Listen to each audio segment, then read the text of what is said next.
Nate said he asked for Vicente Luque. Tony Ferguson offered Khamzat, said no originally, and then said, you know what, fuck it, I'll take it because I want to get out of this contract.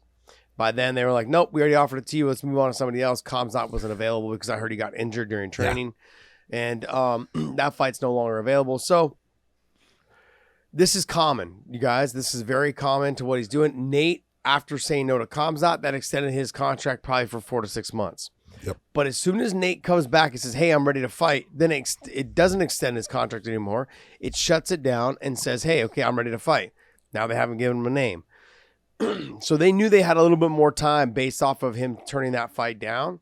But as soon as he said yes or said, hey, I'm ready to fight, give me a name, it should have reactivated his contract right then. Now, I don't know if it still extended it 4 more months or 6 months or whatever it is in his contract. I don't know if it still does that. I believe it's only until he says he's ready to take a fight. When he says he's ready, they have about a 2-month window to get him lined up for a fight. Got it. Now, on the side of that, it says been trying to get out of this contract since the Benson fight when he signed an 8-fight deal. Regretfully, you talk about this all the time. Stop. Fighters, stop signing these long ass contracts. They're not good. They're not good for you at all. Bank on yourself. Believe in yourself. Josh, explain to people, it doesn't matter if you sign this 8-fight contract in the fact that you feel like secure. Oh, I have an 8-fight contract. They can let you go at any point. Yeah. Without any kind of repercussions. They don't owe you anything. They can let you go. So you're really not getting anything as far as security. They can always let you go. Yeah, no, that absolutely, you're right, John. And that's any promotion. Yes. Any promotion. Yes. And so, especially if you lose, you can be gone. And then you win the next one, cool. They can still cut you off of a win because you've already lost several times or 1 or 2 times. Nate, this is what happened. I'm pretty much can say this. Look, been trying to get out of my contract since the Benson fight when he signed an 8-fight deal. That title fight probably only came about because, and don't get me wrong, he was on a winning streak. It only came about because he signed an 8-fight deal. That's right. They were very reluctant to give me a title shot because I only signed a 4-fight deal.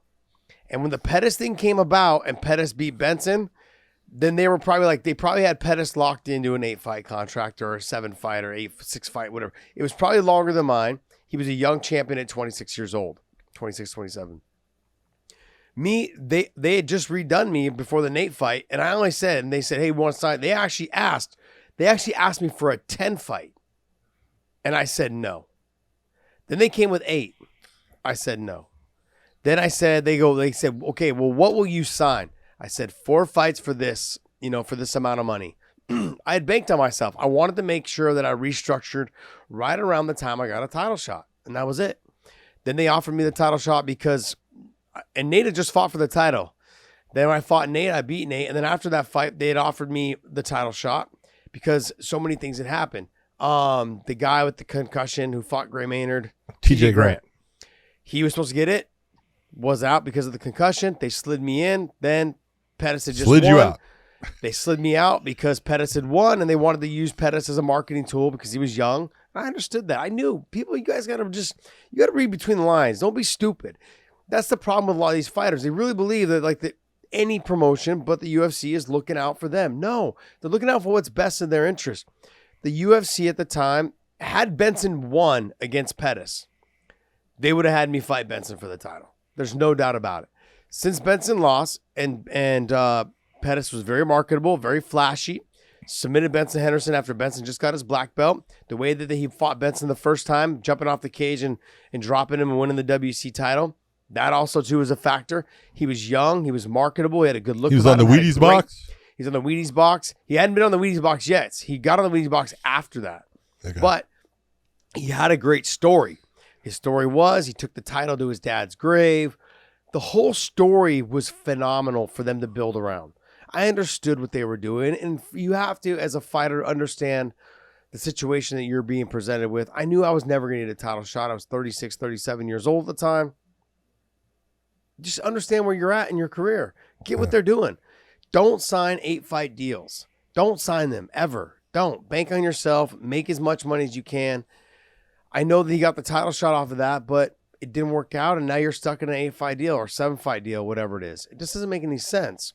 Now, his next thing is he's thinking for the UFC platform. I heard this. I was watching this actually while he was doing it, to build his own thing, but also feels like that he overcame his own odds by getting where it is because he optimized the opportunity and is now being devalued with the slow rolling. This is absolutely true. But just like where he's at in his career, I don't know how old he is. He's 36, 37 years old, somewhere around there, I believe.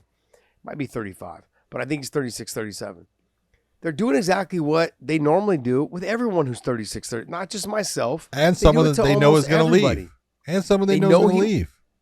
They know he wants to leave. He's 37. Their job is not to increase your value. Yep. And not Nate, at this point. You're absolutely correct. You, of anybody in the sport outside of Conor McGregor, you optimized your talent, your ability, and your marketability, and the things that you brought to the cage. You did it to the best. Yep. Nobody else outside of Conor has done it like you. No one. Well, do you remember a lot? I don't know how far back it was, but people were talking about Nate, and Dana came out saying, well, he doesn't move the needle. And then, a couple things happened. All of a sudden, they put him back, and all of a sudden, Dana came out. Yeah, he moves the needle. Yes, he does. And that's just, he's one of those guys that people, no matter win or lose, they're interested in what he does. Absolutely, absolutely. Now it goes on like he did everything. He did everything the way he was supposed to. And I listened to the interview yesterday because someone had sent me the link while it was going on live. So I clicked on, and he is somebody that people need to remember. There's certain fighters that have helped change the game. BJ Penn being, I think, number one. Okay, BJ Penn was the guy that helped change the game. I would say maybe Frank Shamrock. I mean, Hoist being one, Frank Shamrock maybe number two. Fighting everybody, weight classes kind of first got into. But BJ Penn helped change the game with the way the contracts were done, the way he went off and did Rumble on the Rock, came back, beat, like with the Matt Hughes fight, all of those things, he helped change the game. Nate Diaz is another one that helped change the game. It's because that whole thing, when you saw it happen, that was a big fuck you to the UFC. But it was a huge moment for a guy saying, I'm not going to let someone have control of me, because he was smart enough. And see, and everyone looks at Nate and they go, oh, he's a dummy. He's not. He's not a dummy. He's not stupid. Okay. He's a smart guy. And he knows exactly what direction things are going to go if he allows someone to have control. Yeah. When he told them, oh, I'm not fighting then, and they said, oh, just take you. We'll let you take this fight and then we'll work it out. And he goes, nope, we're going to work it out beforehand. And that was the smartest thing he could do. Go to breathefume.com/weighing in and use the promo code weighing in to get 10% off right now. 100% agree. Okay.